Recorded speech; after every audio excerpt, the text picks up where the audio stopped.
What would you do if the person you loved walked away the moment your life fell apart?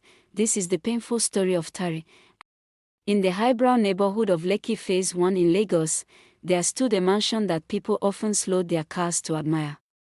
Tall white pillars, glass balconies, and a driveway wide enough to hold 6 cars.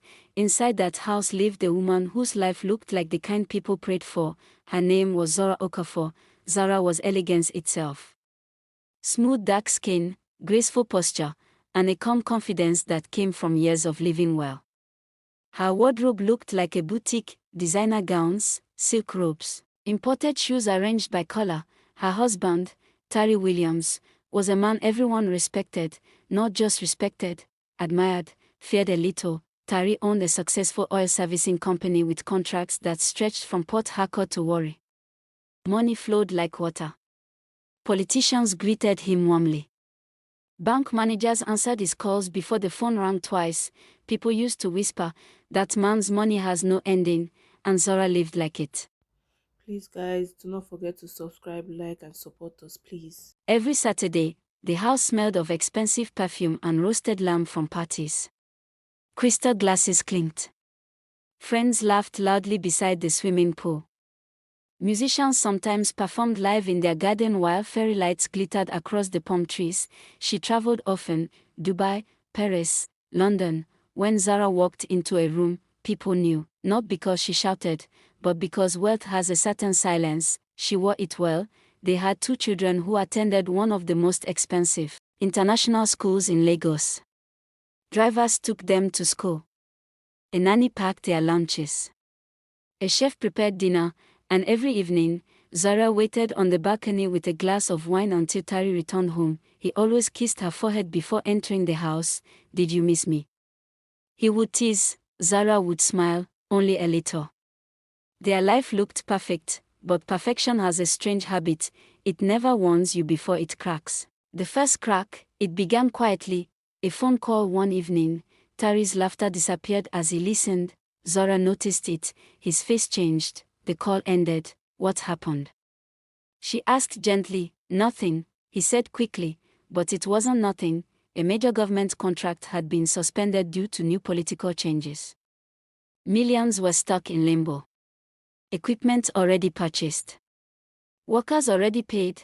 For the first time in years, money stopped flowing in. Tari assured everyone it was temporary. He had survived storms before, but this storm was different. Within months, 2 other contracts collapsed. Then the bank started calling. Loans, interest, deadlines. The house in Lekki still looked beautiful, but inside, silence began to grow. Tari spent long nights in his study, papers scattered everywhere.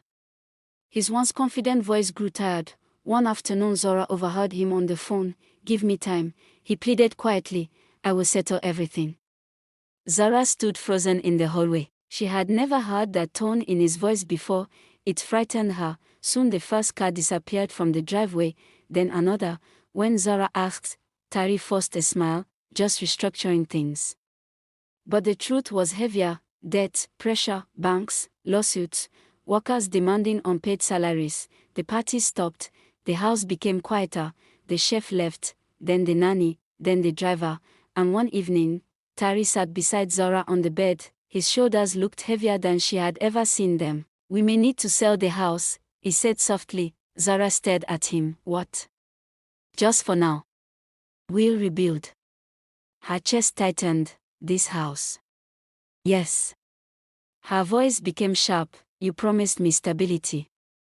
"I'm trying," he said, but something inside Zara had begun to crack. Not love, but fear. They moved into a smaller house in Suralere. Not terrible, but not the life Zora knew. No marble floors, no swimming pool, no house staff. The children changed schools. The first week Zora sat on the bed staring at the walls. She felt humiliated. Neighbors who once admired her life now whispered. Her friends stopped visiting. Some stopped answering her calls. And slowly, resentment grew inside her heart. Every night Tari came home exhausted, trying to hold his broken world together. But Zara had already begun mourning the life she lost. One evening, she spoke. Her voice was cold. "I didn't marry poverty."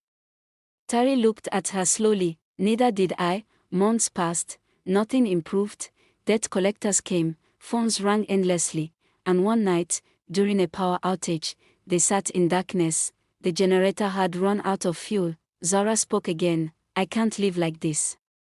Tari's voice was tired. "It won't always be like this. You don't know that."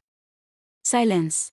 Please guys, do not forget to hit the subscribe button, okay? Like, share, comment. Then she said the words that shattered everything. "I'm leaving." Tari blinked slowly. "What?" "I deserve better than this struggle."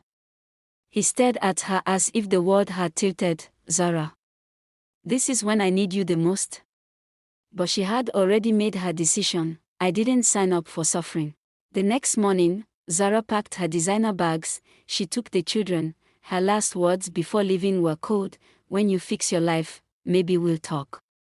The door closed behind her, and the house became unbearably silent. Tari sat alone on the couch for hours, not crying, just staring, because sometimes pain is too deep for tears. Life moved slowly, painfully, but Tari never gave up. He started again. Small business, smaller contracts, harder work, years of struggle, years of humiliation, years of rebuilding. And one day, the tide turned.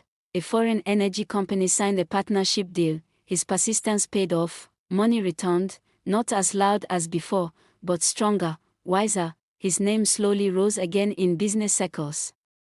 But something in his heart had changed. He no longer trusted easily. Zara's life had also changed. The man she left Tari for eventually disappeared when the money did. Luxury faded again, reality returned, and one afternoon, sitting quietly in a modest apartment, she saw Tari's face on the television, successful again, respected again, but this time, standing beside another woman, not flashy, not glamorous, just calm, loyal, someone who had stayed during the rebuilding.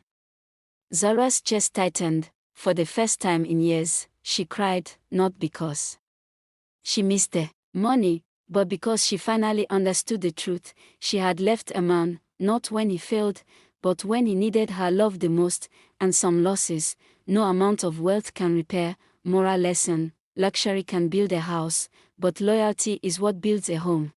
Please, if you watch this, do not forget to like, share, subscribe, support us. It's not easy making these videos.